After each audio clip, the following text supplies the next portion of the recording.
You're watching the Fox 8 10 o'clock news with Neill McNeill, Katie Nordine, and Max Weather Chief Meteorologist Van Danton.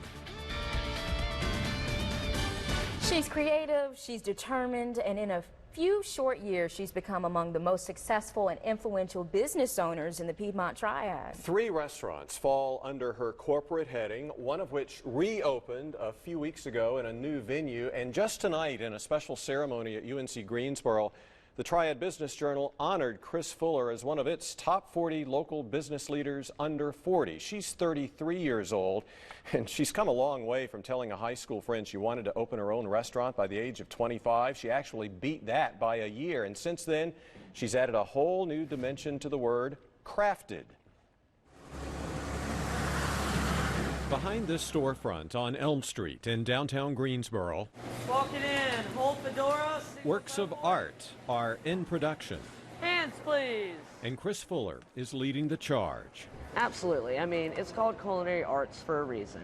I had a friend that was helping me kind of develop the logo originally before our most recent logo, and he was like, "Yeah, man, it's like the art of the taco," and I was like, "You've hit the nail on the head." Welcome to her flagship restaurant, Crafted, the Art of the Taco. We'll get to the tacos in a minute, but first, the word crafted. You know, crafted stems from handcrafted. And on Kris's hands, artwork that reminds her of her mission. The diamond on the right hand represents focus. And the precision to the details that go into the food and the recipes. And the anchor on her left hand? Staying grounded, remembering where we come from, where we started from. And for Kris, it all started as she was growing up here in the Piedmont Triad and being influenced by the cooking of her grandparents. Some of my favorite things, my grandmother's cornbread and my grandfather's red beans and rice. In high school, an apprenticeship at B. Christopher's in downtown Greensboro led to a series of other local restaurant jobs and a stint in New York City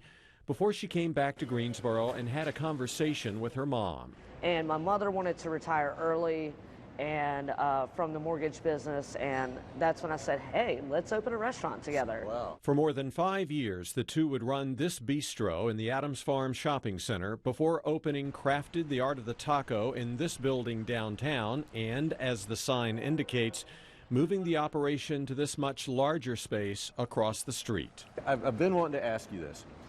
Why tacos, of all things? It's one of my favorite foods. Okay.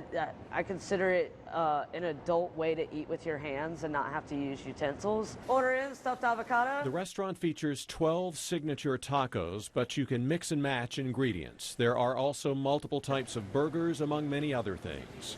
How tough has it been to convince people that this is not a Mexican restaurant? I think upon walking in the door, and looking over the menu, you realize, okay, these aren't your traditional style tacos. And while the concept may not be traditional, How was everything today, y'all? It's awesome. It was our first time here trying stuff out. Yeah. Awesome. Yeah. Good. it has been successful. There's now a Crafted, the Art of the Taco in downtown Winston-Salem, and a Crafted, the Art of Street Food restaurant in Greensboro. How big do you want this company to get? We don't want it to feel like a corporate restaurant where you come in and it's the exact same decor with the exact same menu and the exact same feel. Yeah. You know, we want to keep each one special if we are going to continue to grow. Walking in, vegan burger, single spice, single fried tofu. I do what I do because I love every aspect of this business. You know, can it be stressful? Can it be taxing? Absolutely. But I'm passionate about it. Kris's mom still co-owns the company. She handles primarily the business human relations side, while Kris is in charge of operations and the food. Kris also told me she's really excited a new Laotian restaurant will soon move into the old Crafted location she just left on Elm Street, and she herself is looking forward to being one of that establishment's customers.